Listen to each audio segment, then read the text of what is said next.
Welcome back. Now we have discussed about types of solid injection system.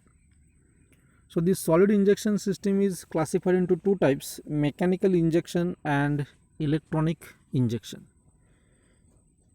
Now this mechanical injection is again further classified into three types.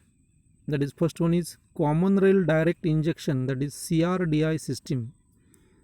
Second one is individual pump system, and third one is distributor system. So the first system is common rail direct injection system, that is CRDI system. See the diagram carefully.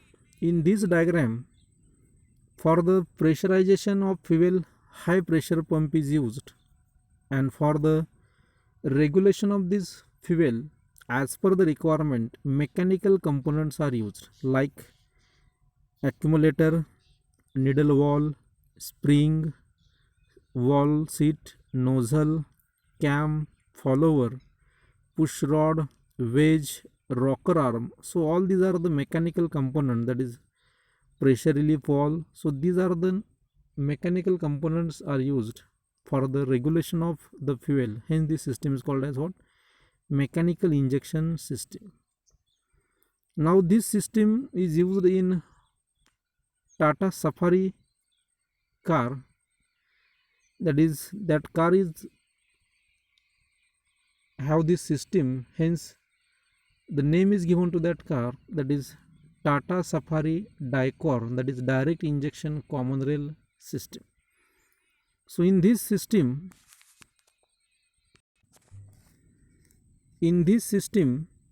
the fuel is first supplied to accumulator with the help of pump. If you see the bottom side of this diagram, that is fuel from tank with the help of high pressure pump is supplied to the accumulator. Now from accumulator, that fuel is supplied to the engine cylinder with the help of number of tubes, that is number of arrows are shown on upward direction, that is with the help of these fuel lines to the cylinder, that high pressure fuel is supplied to the each and every cylinder. Next, in accumulator, always the high pressure is maintained, that is constant pressure is maintained with the help of spring loaded high pressure relief valve. That is high pressure relief valve always maintains a constant pressure inside engine cylinder. If the pressure exceeds than the design pressure, then this high pressure relief valve gets open and the excessive pressurized fuel is supplied back to the fuel tank. So in accumulator always there is a constant pressure with the help of this pressure relief valve. After that, the fuel is sprayed into the cylinders through nozzle whose opening and closing is controlled by needle valve. If you see this vertical cylinder like diagram, that is needle valve, upper end that is spring, and at bottom there is a nozzle or valve seat.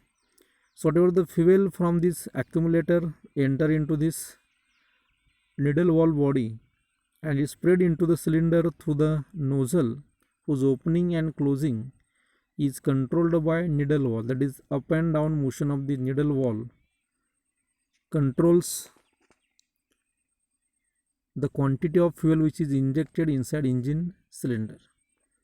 That is upward and downward motion of needle valve is controlled by the motion of cam. If we see the cam and follower, so as the cam rotates during the dwell period of cam, spring forces the needle valve into the nozzle passage and prevents the admission of fuel into cylinder. During the dwell period of the cam, what happens? That push rod pushes in upward direction and the spring forces the needle valve into the nozzle body and prevents the admission of the fuel into cylinder.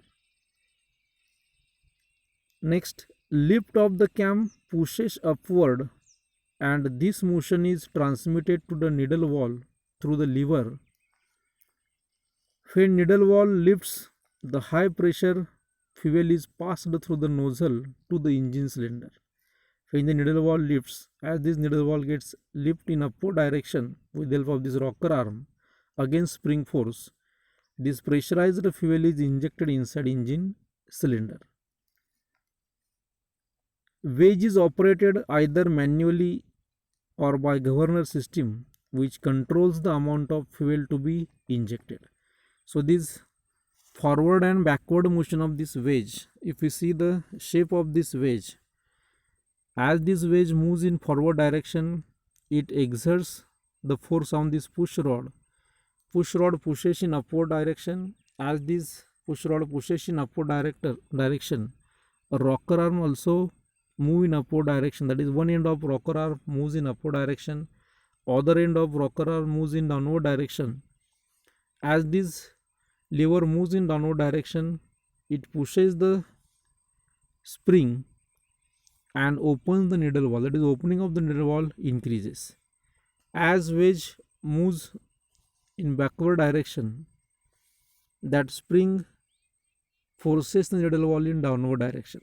So this up and down motion of this needle valve depends upon the forward and backward motion of this wedge, and that forward and backward motion of the wedge is controlled by governor system.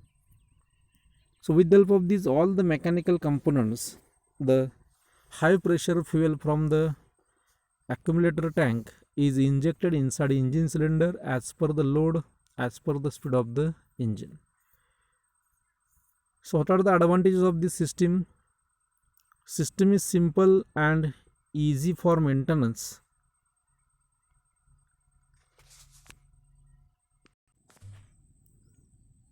System is simple and easy for maintenance because as the all the mechanical components and simple arrangement of these components is there, the maintenance is easy and simple. Can control the fuel supply according to load and speed of the engine. With the help of this system, we can easily control the quantity of fuel which is required as per the load and as per the speed of the engine. Again, in this system, only one pump is needed, that is high pressure pump. Only single pump is used that supply the fuel, that is high pressure fuel, from tank to the nozzle or each and every cylinder.